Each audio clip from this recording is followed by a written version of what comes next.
జనవరి 4 తారీఖు నాడు ఒప్పందం చేసుకొని ఏం చెప్పిండ్రు అధ్యక్ష అంటే జూన్ 30 తారీఖు లోపల అంటే దాదాపు 6 నెలల లోపల డిస్ట్రిబ్యూషన్ ట్రాన్స్ఫార్మర్స్ దగ్గర 100% మేము మీటర్లు బిగిస్తామన్నారు. వ్యవసాయ డిస్ట్రిబ్యూషన్స్ ఉన్న దగ్గర మేము మీటర్లు పెడతామని ఒప్పందాలు చేసి సంతకాలు చేశారు అధ్యక్ష. గతంలో మీ ప్రభుత్వం సంతకాలు పెట్టింది, ఇగో మీ అధికారులు పోయి అగ్రిమెంట్లు చేసిండ్రు అని ఒక కాయిదాన్ని చూపించి సభ ద్వారా రాష్ట్ర ప్రజల్ని పక్కదో పట్టించే ప్రయత్నం చేశారు. ఈ అగ్రిమెంట్ ఎక్కడిది? ఇది ఆల్రెడీ నేను చెప్పిందే, ఆయన కొత్తగా వెలికి తీసిందేం లేదు. గతంలో ఉదయ్ స్కీములో కేంద్ర ప్రభుత్వము దేశంలోని అన్ని రాష్ట్రాల మీద ఒత్తిడి పెట్టి 27 రాష్ట్రాలను ఉదయ్లో చేర్చారు. అప్పుడు కాంగ్రెస్ పార్టీ అధికారంలో ఉన్న రాజస్థాన్, హిమాచల్ ప్రదేశ్ తదితర రాష్ట్రాల్లో కాంగ్రెస్ పార్టీ కూడా ఉదయ్ స్కీమ్లో జాయిన్ అయింది. దేశంలో 27 రాష్ట్రాలు జాయిన్ అయినాయి, తెలంగాణ రాష్ట్రం కూడా జాయిన్ అయింది. అయితే ఈ ఉదయ్ స్కీమ్లో ఉన్నదేంటిది? ఇప్పటికే ఎక్కడైతే మీటర్లు ఉన్నాయో ఆ మీటర్లకు స్మార్ట్ మీటర్లు పెట్టాలని మాత్రమే ఈ అగ్రిమెంట్లో ఉంది. అది కూడా వ్యవసాయ విద్యుత్ కనెక్షన్లను మినహాయిస్తూ వ్యవసాయ విద్యుత్ కనెక్షన్లు కాకుండా 500 యూనిట్లకు పైగా కరెంటు కాల్చుతున్నటువంటి మీటర్లకు ఆ పాత మీటర్ల జాగాలకు కొత్త స్మార్ట్ మీటర్లు పెట్టాలని మాత్రమే ఉన్నది.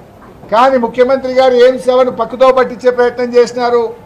మీరు వ్యవసాయ బావులకు మోటార్లకు మీటర్లు పెట్టాలని మీరు ఆల్రెడీ సంతకం పెట్టారు అనే ఒక తప్పుడు మెసేజ్ను పంపించే ప్రయత్నం చేశారు.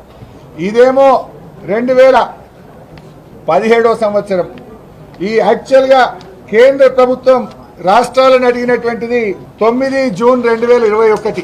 ఇగో ఇది 9 జూన్ 2021 నాడు కేంద్ర ప్రభుత్వం మీరు రాష్ట్రాలు వ్యవసాయ బావులకు మీటర్లు పెడితే మీ రాష్ట్రాలకు 0.5% FRBM అధికంగా ఇస్తాం అంటే తెలంగాణకు దాదాపు 30,000 కోట్లు తెచ్చుకునే అవకాశం ఉండే.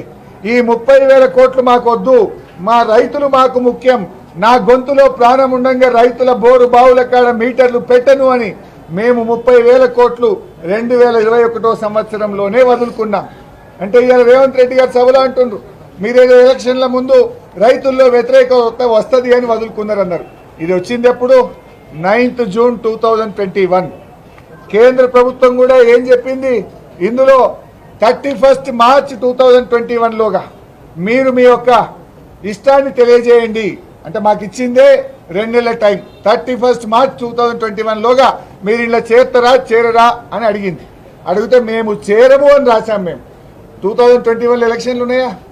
3 ఏళ్ల ముంగట 21 full year, 22 full year, 23 full year. 3 ఏళ్ల ముందంటే ఎన్నికల ముందా? ఇది 3 ఏళ్ల ముందు మేము మీటర్లు పెట్టమని, మాకు మా రైతులు ముఖ్యం, మా రైతు ప్రయోజనాలు ముఖ్యమని మేము కేంద్ర ప్రభుత్వానికి లేఖ రాశాం.